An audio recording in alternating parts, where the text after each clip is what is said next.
देखिए, wave optics के chapter में जो इन्फॉर्मेशन आप तक कैरी की जाएगी वो ये है कि लाइट का जो नेचर है, जिस तरह से वो प्रोपेगेट करके एक जगह से दूसरी जगह पर जाती है, जिस तरह से लाइट स्पेस से अर्थ पर ट्रैवल करती है, इसके पीछे क्या क्या रीज़न है, कौन कौन से फिनोमेना एसोसिएट हैं, ये हमें समझना है। जिस नेचर को आज आप जानते हैं वो नेचर कौन सा है? तो आंसर है कि लाइट एक वेव की तरह होती है ना। लेकिन कुछ ऐसे एक्सपेरिमेंट और कुछ ऐसे रिजल्ट मिले हैं जहां पर लाइट को जब हम वेव की तरह ट्रीट करते हैं तो वो वैसी नहीं बिहेवियर शो करती है जैसा उसको करना चाहिए। फिर से अगर मैं अपने नेचर को देखूं तो एक तरफ से मुझे ऐसा दिखता है और दूसरी तरफ से पलट के देखो तो मुझे ऐसा दिखता है। इसका मतलब कि लाइट के पास दो नेचर होते हैं। कौन कौन से? तो आंसर है एक तो वेव नेचर, एक पार्टिकल नेचर। किसी भी क्वांटिटी का वेव नेचर से क्या मतलब है? तो वेव नेचर से मतलब है कि उसके पास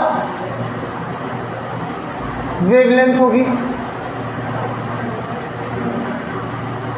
ठीक, वो एनर्जी कैरी कर सकती है।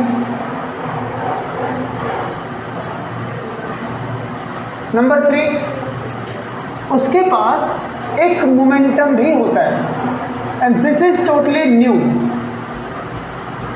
अगर किसी ऐसी क्वांटिटी के बारे में सोचें जो वेव नेचर शो करती है तो उसके पास मोमेंटम भी होगा, वो वेवलेंथ भी होगी और एनर्जी भी कैरी करेगी। तो ये सारी कैरेक्टरिस्टिक एक वेव नेचर शो करने वाले ऑब्जेक्ट के पास होती है। ऑब्जेक्ट बोले या फिर ऐसा कहें कि वेव क्या है, तो आंसर है वेव एक डिस्टरबेंस होता है जो एक पॉइंट पे क्रिएट कर जाता है और दूसरे पॉइंट तक वो पहुंचता है। फिर से अगर वेव को ध्यान से समझा जाए तो ये क्या है? तो आंसर है कि किसी एक पॉइंट पर हमने कोई डिस्टरबेंस क्रिएट किया और वो आगे बढ़ता जा रहा है। जिस तरह से हम किसी पानी में एक जगह पर पत्थर को मारते हैं और पत्थर को मारने के बाद हम देखते हैं कि उसकी एनर्जी एक जगह से दूसरी जगह पर पहुंच चुकी है। इसका एग्जाम्पल अगर हम एक ओशन के बारे में सोचें या एक लेक के बारे में सोचें, उसके इस पॉइंट पर हमने किसी पार्टिकल को रखा, हमने यहाँ पर डिस्टरबेंस क्रिएट किया। कुछ देर के बाद ऐसा होगा कि ये पार्टिकल यहाँ से यहाँ पहुँच जाएगा। क्या इस पार्टिकल की कैरेक्टरिस्टिक बदली? क्या इसका साइज बदला? नहीं। क्या इसका कलर बदला? नहीं। फिर भी ये एक पॉइंट से दूसरे पॉइंट पर पहुँच गया, ठीक है। आ जाओ। तो इसका ये मतलब है कि कुछ तो यहाँ पर था जो यहाँ से यहाँ पर लेकर इसको आया। तो इसीलिए जब कभी भी हम वेव के बारे में बात करेंगे तो ये बात पक्की है कि वेव मूव नहीं करती है। वो क्या करती है? तो आंसर है इट प्रोपोगेट्स। अब इसके प्रोपोगेट से क्या मतलब है? इसके प्रोपोगेट से मतलब है कि जिस पॉइंट पर हमने डिस्टरबेंस क्रिएट किया है वो अपनी एनर्जी को नेबरिंग मॉलिक्यूल को ट्रांसफर करेगा, फिर वो दूसरे मॉलिक्यूल को ट्रांसफर करेगा, फिर वो उस मॉलिक्यूल को ट्रांसफर करेगा एनर्जी, फिर ऐसे एनर्जी ट्रांसफर करते करते वो एनर्जी यहाँ से यहाँ पर पहुँच जाती है। क्या जो पार्टिकल यहाँ पर है वो यहाँ से यहाँ पर आया क्या? तो आंसर नहीं। हुआ क्या? हुआ ऐसा कि ये सारे पार्टिकल इस तरह से अरेंज्ड हैं, ये अब इस पॉइंट पर इसको हमने डिस्टर्ब किया, ये ऐसे ऐसे ऐसे डिस्टर्ब करने से जो इसके साथ वाला मॉलिक्यूल है वो इससे बंधा हुआ है। कौन सी फोर्स? Intermolecular force. तो उस फोर्स की वजह से बंधा पड़ा है। जब ये ऊपर जाएगा तो ये मॉलिक्यूल इसको जाने नहीं देगा। वो चाहता है कि ये मॉलिक्यूल ऊपर मत जाए, वो यहीं का यहीं पर मेंटेन रहे। ऐसा क्यों? क्योंकि मॉलिक्यूल से मॉलिक्यूल के बीच में एक पर्टिकुलर डिस्टेंस होती है और उनको वो डिस्टेंस मेंटेन करके रखनी पड़ती है, ठीक, ताकि उनकी एनर्जी ज़्यादा खर्च ना हो। अगर ये डिस्टेंस यहाँ से यहाँ बढ़ेगी, जैसे हम मान लें कि अगर ये उंगलियां हैं, इसको अगर मैं ऊपर खींचूं, अगर दोनों जुड़ी पड़ी हैं तो ये वाली जो नेबरिंग वाली फिंगर है इसको जाने नहीं देगी। जैसे हमने किसी को इससे लेके ऐसे बांध दिया, जब ये ऊपर जाएगा यहाँ से बंधा हुआ पार्टिकल, तो इस डिस्टेंस की वजह से जब ये ऊपर जाएगा तो ये भी थोड़ा सा ऊपर आएगा, लेकिन इसका इरादा क्या है? वहीं पर रहने का जहाँ पर ये है। बट अगर हम इसको एक ताकतवर फोर्स लगाकर इसको डिस्टर्ब करें तो क्या होगा? इसको ताकतवर फोर्स लगाकर डिस्टर्ब करेंगे तो ये मॉलिक्यूल भी चल के आ जाएगा साथ में। तो अगर ये इतनी ऊपर जाता है तो ये थोड़ा सा ऊपर आता है ऐसे, फिर ये वाला मॉलिक्यूल ऐसे, फिर ये वाला मॉलिक्यूल ऐसे, और ये मॉलिक्यूल यहीं कहीं पर। तो क्या हो रहा है? ऐसे में एनर्जी जो है थोड़ी थोड़ी करके कम हो रही है। अच्छा, फिर से अगर हम एक पानी के बारे में सोचें, ये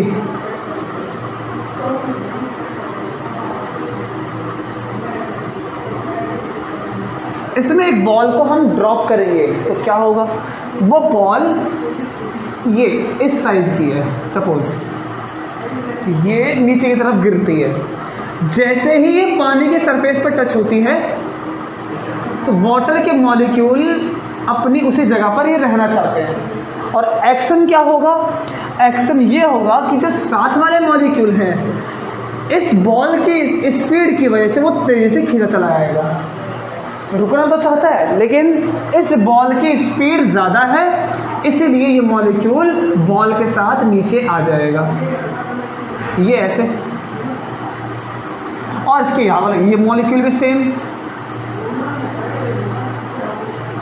फिर इसका जो नेबरिंग मॉलिक्यूल है वो नहीं आना चाहता, तो वो ऐसे रहना चाहता है, वो भी ऐसे रहना चाहता है। फिर से बॉल नीचे गिरती है, जो इसके कॉन्टैक्ट मॉलिक्यूल है उसको 10 की ताकत से खींचती है, इसके बगल वाला मॉलिक्यूल इसको 2 की ताकत से रोकता है, तो उस पर जो एक्ट करेगी पावर वो होगी 8 की।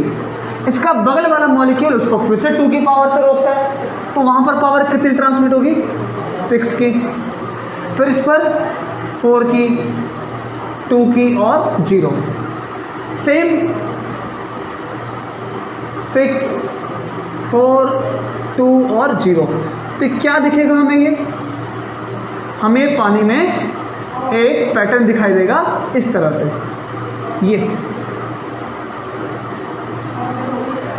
ये क्या चीज़ है? यहाँ से हम एक चीज़ देखते हैं कि उस पानी में रिपल्स बनना स्टार्ट हो जाती हैं।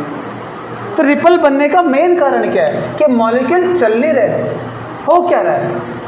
हो ये रहा है कि इसकी एनर्जी इसको ट्रांसफ़र हो रही है, जो एनर्जी हमने इसको दी उस एनर्जी को पाके ये ऑसिलेट करता है। फिर उसके बाद ये मॉलिक्यूल कुछ एनर्जी अपनी खर्च करता है और वो यहाँ पर रहना भी चाहता है। अगर ये 10 से ऑसिलेट करता है तो ये 8 से ऑसिलेट करेगा, ये रुकना चाहता है। ये 6 से ऑसिलेट करेगा, ये 4 से, ये 2 से और ये 0 से। ये हो क्या रहा है? यहाँ पर डिस्टर्ब करने से जो ये वाला मॉलिक्यूल है, यहाँ पर हम नोट करेंगे कि इधर डिस्टर्बेंस क्रिएट किया और यहाँ पर एक पार्टिकल रखा है वो ऐसे हिलता है। तो ऐसे क्यों हिलता है? क्योंकि यहाँ पर एनर्जी पहुँची है। तो इस तरह से हम ये समझ सकते हैं कि जो वेव होती है जब किसी पानी में क्रिएट की जाएगी तो वहाँ पर मॉलिक्यूल चलेंगे नहीं, वहाँ पर क्या करेंगे? प्रोपोगेट। फिर से वेव क्या होती है?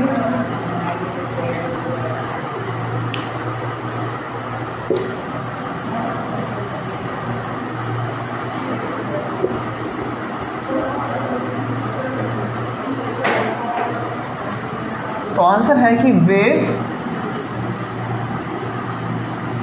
Is a pattern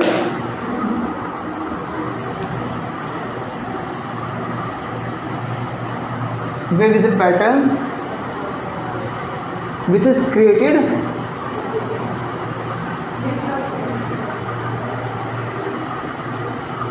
due to disturbance.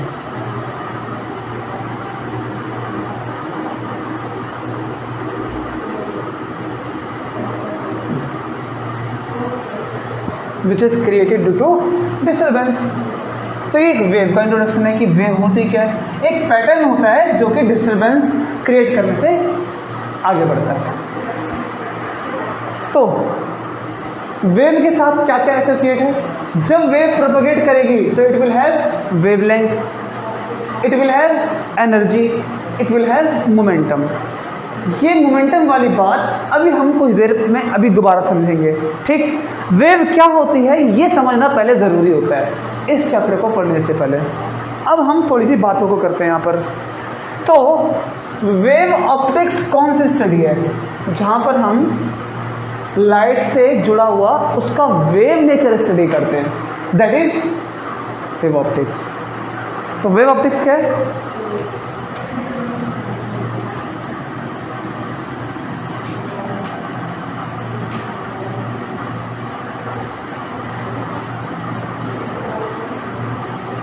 it is the study of wave nature of light। ये तो ये एक स्टडी है वेव नेचर ऑफ लाइट की। क्या लाइट एक वेव है, ये एक बड़ा सवाल है। तो सुनिए,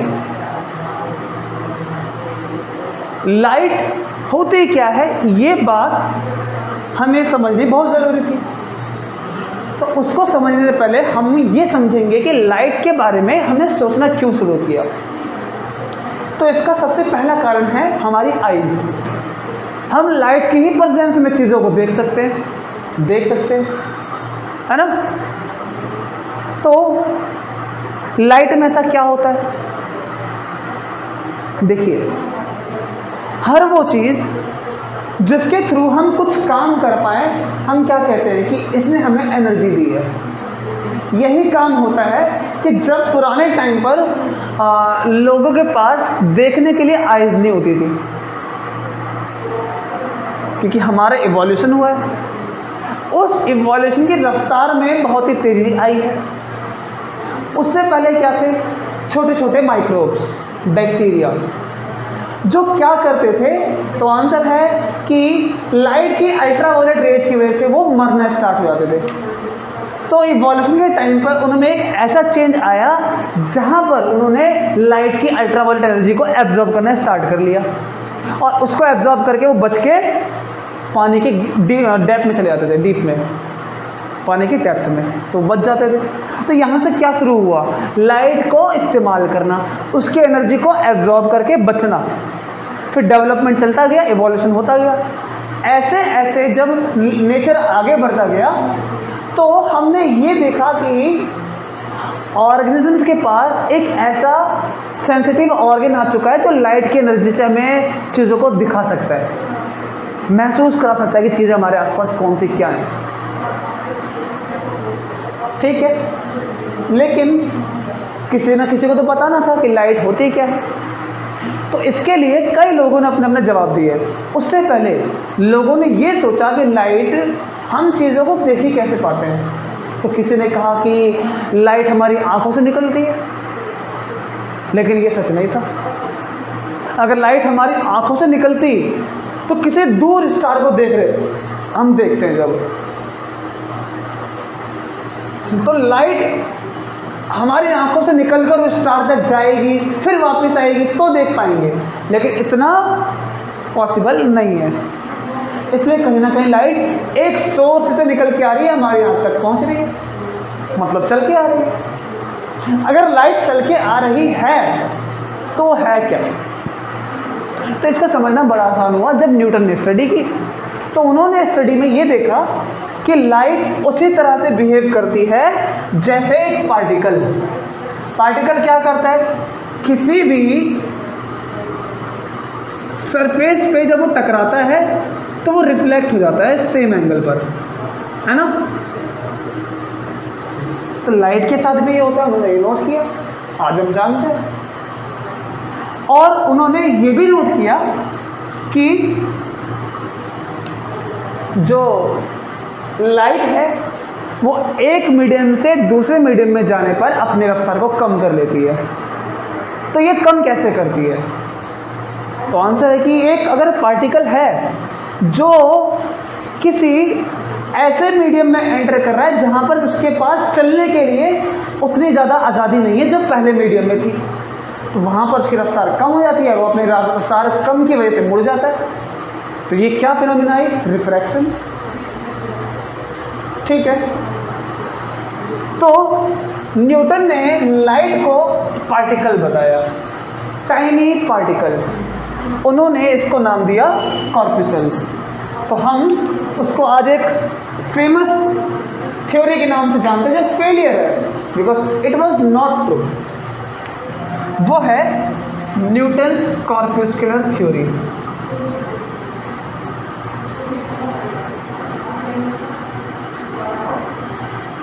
ये तो उन्होंने टाइनी पार्टिकल्स को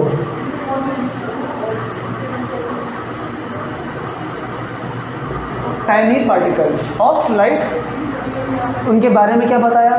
नंबर 1, वो इलास्टिक होते हैं, वो रिफ्लेक्शन शो करते हैं, वो रिफ्रैक्शन भी शो करते हैं।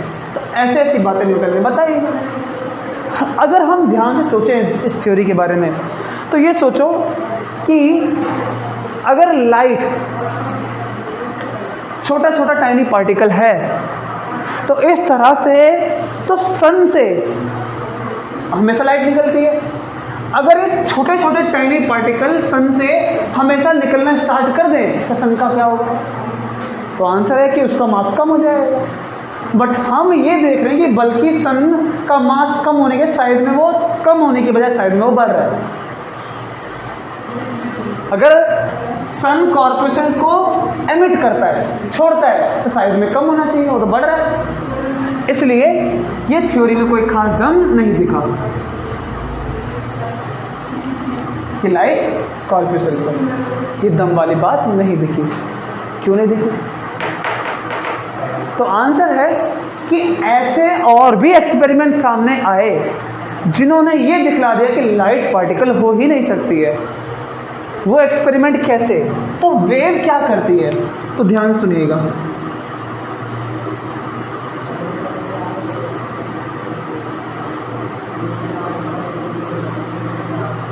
अगर हम एक पानी के बारे में सोचें जहां पर ये हमें ओपनिंग दिखती है, ये ओपनिंग दिखती है, पानी का क्या होगा?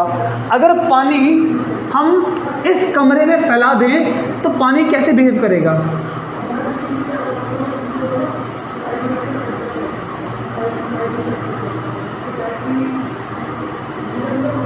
जब पानी यहां पर पहुंचेगा तो क्या होगा?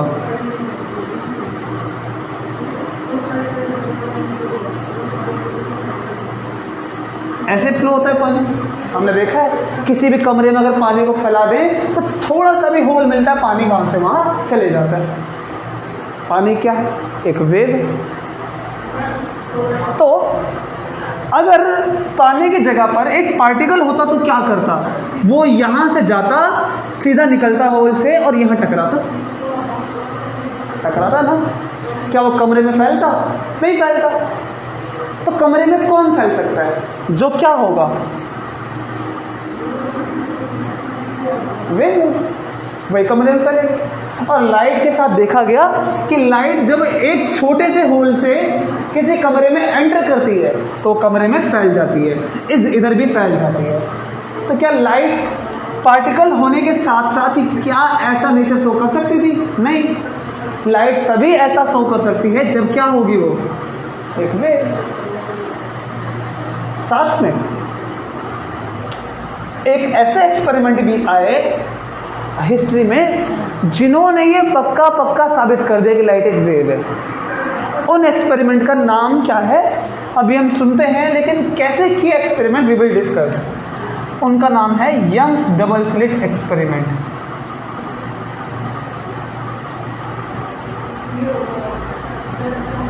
Diffraction experiment,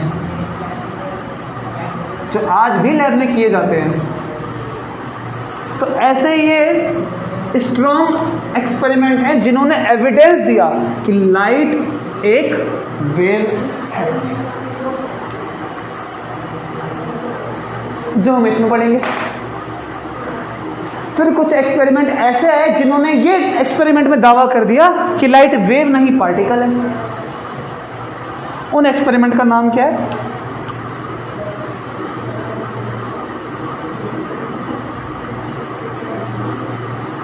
photo electric effect,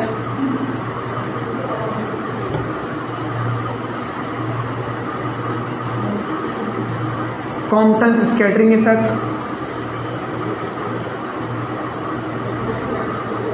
तो ये कुछ ऐसे एक्सपेरिमेंट हैं जिन्होंने ये दावा कर दिया कि लाइट वेव नहीं पार्टिकल है।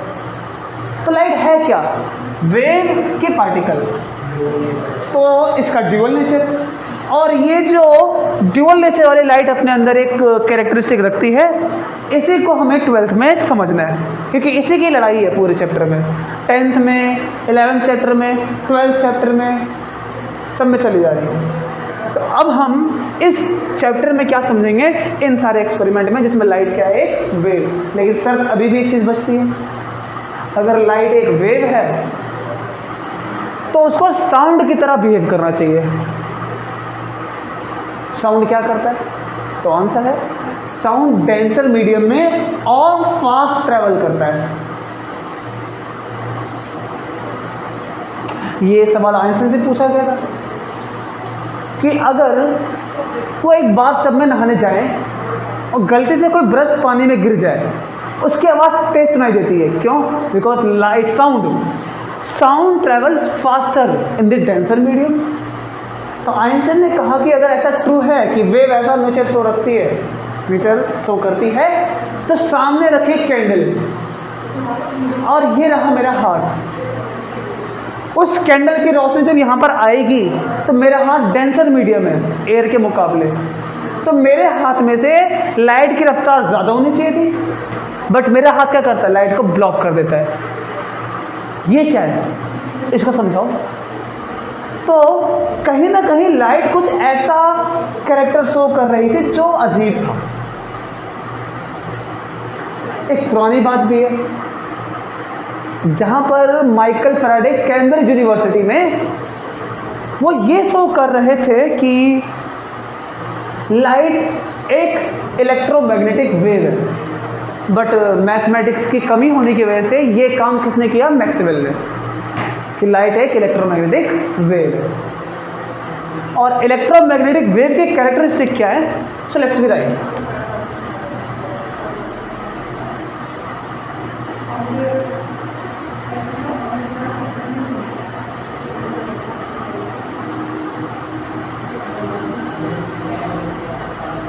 अच्छा, number 1, it is transversal in nature.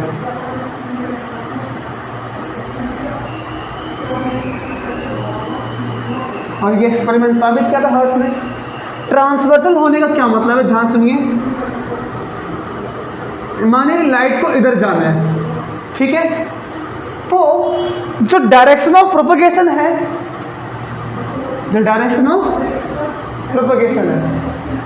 वो राइट साइड पर है, और लाइट ऐसे वाइब्रेट कर रही है, उसके पार्टिकल ऐसे वाइब्रेट करते हैं, ऐसे वाइब्रेट करते हैं। मतलब कि जिस डायरेक्शन में जाना है उसके परपेंडिकुलर वाइब्रेशन हो रहे हैं लाइट के, इलेक्ट्रोमैग्नेटिक वेव के। That's why it is transversal. Number 2,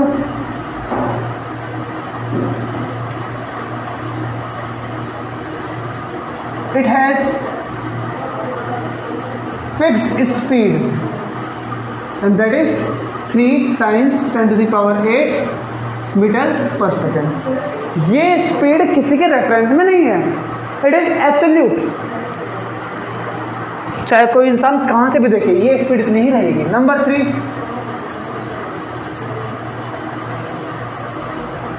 अच्छा, वेव होने की वजह से क्या कैरी कर रही है? एनर्जी।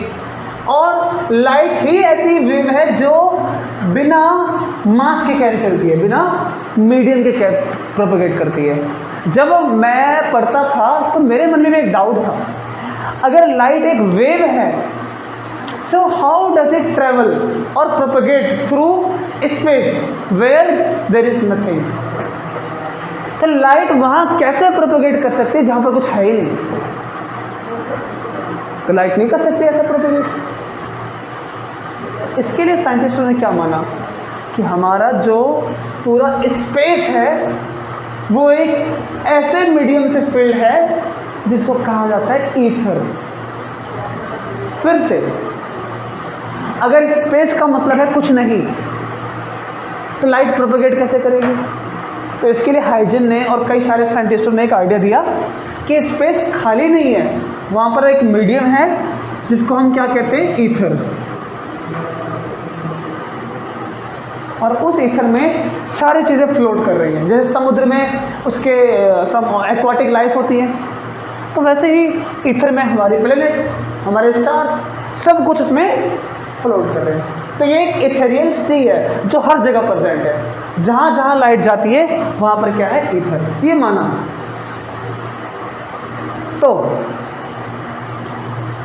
लाइट कैसे आगे बढ़ती है हमें पता है। एक चार्ज पार्टिकल जब वो ऑसिलेट करता है तो उससे क्या बनती है? एक ईएम वेव। ये एक ईएम वेव बनती है ऑसिलेटिंग चार्ज पार्टिकल में, और वो वेव बिना किसी मटेरियल के आगे जाती है। तो ईथर कहाँ गया? अगर लाइट ईथर में से प्रोपेगेट करती है, जैसे साउंड करता है, तो ये क्या है? जहाँ पर बिना मटेरियल के आगे बढ़ रही है, जहाँ पर बिना किसी मीडियम के आगे बढ़ रही है, जहाँ पर इलेक्ट्रोमैग्नेटिक वेव एक दूसरे को बना बना के आगे पहुँच रहे बिना किसी मीडियम के। तो ईथर क्या था फिर? तो मैं आपको पढ़ाऊंगा और समझाऊंगा कि ईथर का कॉन्सेप्ट एक्सपेरिमेंट के टाइम पर जब प्रूफ किया गया तो ईथर का कॉन्सेप्ट गलत आया कि ईथर कोई है ही नहीं, कोई मीडियम है ही नहीं। तो इसीलिए माना गया कि light propagates without any medium, it does not require any medium.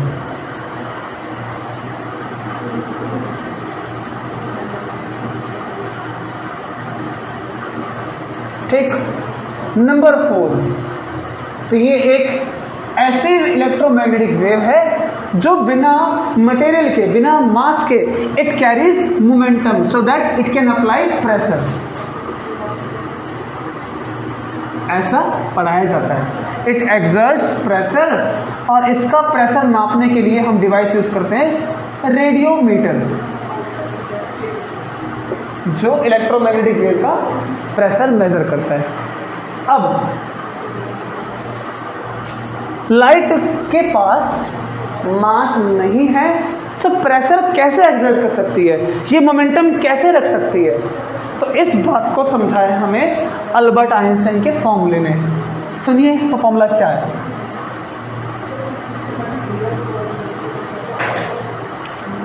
वो फॉर्मूला है कि total energy associated with everything. ये एनर्जी हर किसी के पास होती है, चाहे वो मास हो चाहे वो वेव हो। कितनी होती है टोटल एनर्जी? ये होती है m0 square c⁴ plus p square c square. And what is m0? ध्यान से सुनिए, m0 को हम कहते हैं रेस्ट मास। अब इसका क्या मीनिंग? तो ध्यान सुनो एक बार इधर। रेस्ट मास हम तब कहते हैं जब, करंट लिख लेना इसका ना, देख लो इसको पूरा। तो रेस्ट मास हम तब इंट्रोड्यूस करते हैं जब किसी पार्टिकल का मास नॉर्मल स्पीड पे मेजर किया जाता, जो लाइट के कंपैरिजन में कुछ नहीं होता। जैसे बस का मास, ट्रेन का मास, इनकी रफ्तार कितनी होती है? लाइट के कंपैरिजन में बहुत कम। तो उनका मास तब हम कंसिडर करते हैं एज ए रेस्ट मास। लेकिन जैसे जैसे हम लाइट के तरफ अप्रोच करते हैं, लाइट की स्पीड के पास पहुंचते हैं, तो ये रेस्ट मास इंक्रीज होता है। तब ये रेस्ट मास नहीं होता, तब ये कहलाता है रिलेटिविस्टिक मास, जिसको हम शो करते हैं कैपिटल एम से, स्मॉल एम मान रहे हैं कैपिटल एम। तो इसका फॉर्मूला तब बनता है इस तरह से मॉडिफाई होकर कि स्पीड के बढ़ाने से जो उसका मास है, रिलेटिविस्टिक मास, वो बढ़ जाता है। जब वो स्पीड कम थी लाइट के रेस्पेक्ट में, बहुत ही कम, तब उसका मास हम रेस्ट मास कंसिडर करते हैं। ठीक है, आए दिमाग में। अब लाइट के पास तो कोई मास होता ही नहीं है। जब मास जीरो, तो ये पूरी क्वांटिटी कैसी हो जाएगी? जीरो। तो लाइट के पास क्या बचा? इसके पास बचा E equals root P square C square, square से रूट का cancel, so we will get p into c. And what is p? p is nothing but momentum. So mass नहीं है, even it has momentum. समझ में आया? इसीलिए इसके पास momentum है, ये प्रेशर एक्सर्ट कर सकती है। It does not require any medium. इसकी इक्वेशन को गवर्न कैसे करते हैं हम? तो इसकी मैथमेटिक्स है कुछ इस तरह से कि अगर इलेक्ट्रिक फील्ड है, ठीक, तो वो होगी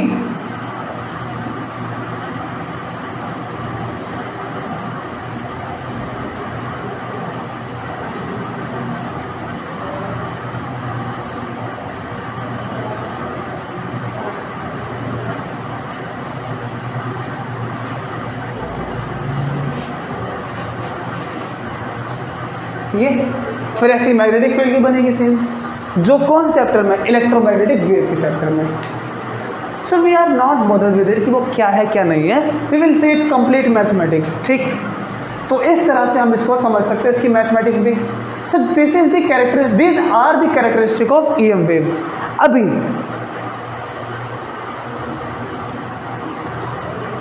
तो फिर से न्यूटन की कॉर्पस्कुलर थ्योरी हो जाती है फेल। क्यों हो जाती है फेल? क्योंकि उन्होंने पार्टिकल कहा था, और पार्टिकल तो है नहीं। ये क्या है? एक वेव, फिर वो वेव भी नहीं है, वो क्या है? एक पार्टिकल। फिर समझ में आया कि वो ड्यूअल नेचर रखती है। लेकिन कोई भी